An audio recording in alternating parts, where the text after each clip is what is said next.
Mocinho, sabe aquela briga no fim de semana, quando a gente tá, agora não mais em função do corona, mas quando a gente ia almoçar na casa da avó, comer espaguete, daí tem um tio e uma tia que já não se bicam muito bem, acabam brigando em função de ideologia política, partidos políticos, etc, etc. Pois bem, senhorinhos, se as brigas envolvendo política hoje são fortes e gritantes, imagine os senhores aquele período no qual, no início do século XX, que foi definido pelo historiador inglês Hobsbawm como a era dos extremos, a era no qual ninguém ficou muito tempo quieto, todo mundo tirou a pistola da cinta e meteu bala no coleguinha. Galera, o que eu quero dizer é que se a briga hoje, esquerda e direita, vem se inflamando, imagine os senhores como era no período no qual essa inflamação era total, tá? Professor, eu não estou entendendo. O que o senhor quer dizer com isso? Vejam só.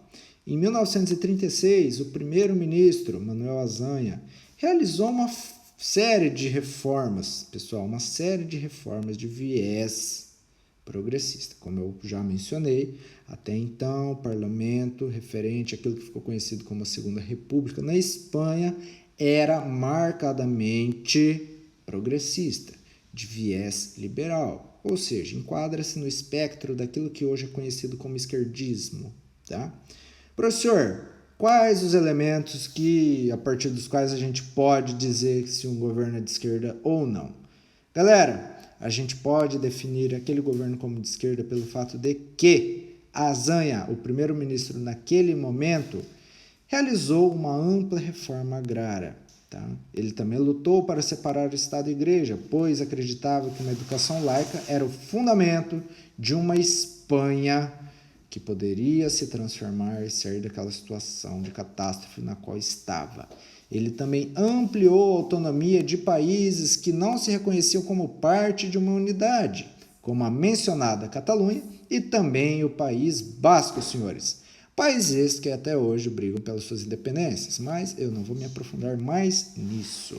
Saibam, senhores, então, que diante dessas ações do primeiro-ministro Azaña, nós temos integrantes de grupos comunistas, socialistas e anarquistas que batiam palma, eles compunham aquilo que ficou conhecido como Frente Popular e eles gostavam daquilo que estava sendo feito pelo primeiro-ministro, mas eles o pressionavam por mais reformas, eles queriam que o ministro fosse além daquilo. Afinal de contas, eles eram um tanto quanto mais radicais do que aquilo que o ministro estava apresentando. Então, eles batiam na mesa e falavam: ministro, cadê as atitudes de um verdadeiro esquerdista? O senhor vai mostrar a que veio ou não? O primeiro-ministro, receoso, afinal de contas, esse não era o único partido, o único viés que na Espanha existia.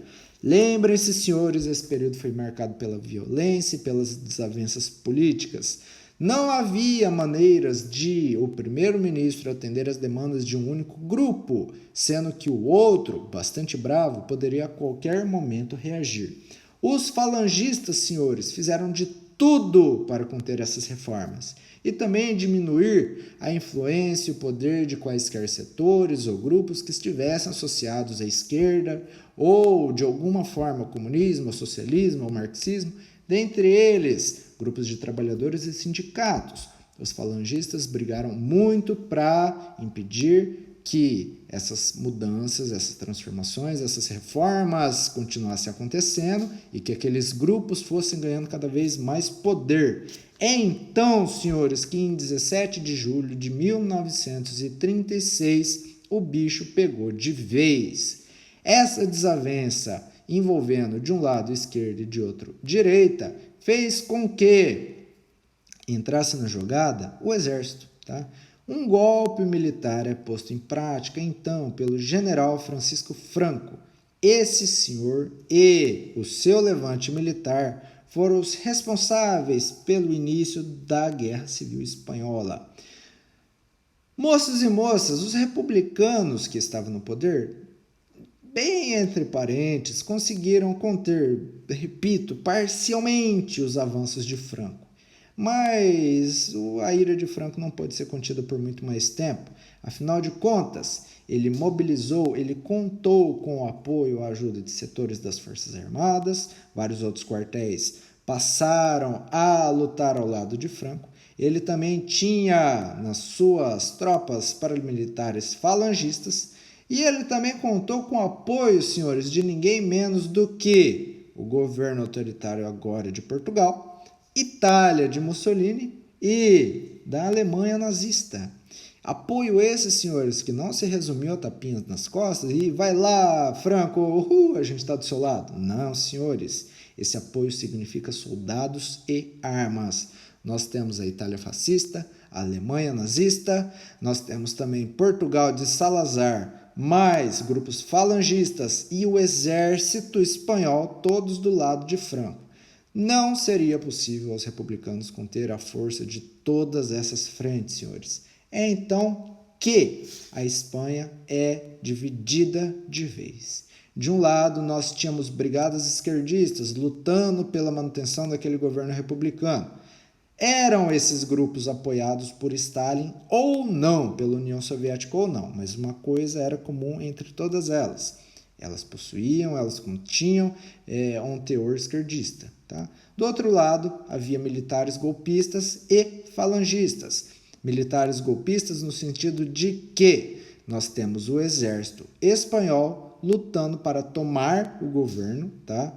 Tomar o governo por meio de um golpe e implantar uma ditadura que tinha como premissa a manutenção de uma Espanha que já foi gloriosa, que já foi poderosa, uma Espanha que contou com um passado de glórias e que poderia ser retomado a partir do momento em que aquelas reformas realizadas pelo ministro Anhanzana fossem extirpadas, revistas, o contato, a relação com a igreja fosse novamente firmado e muito do que a Espanha foi no momento em que também foi um grande império, voltasse a ser como era. Tá? Eles estão na busca por um passado glorioso, por um passado no qual a Espanha não se encontrava na bagunça que está agora.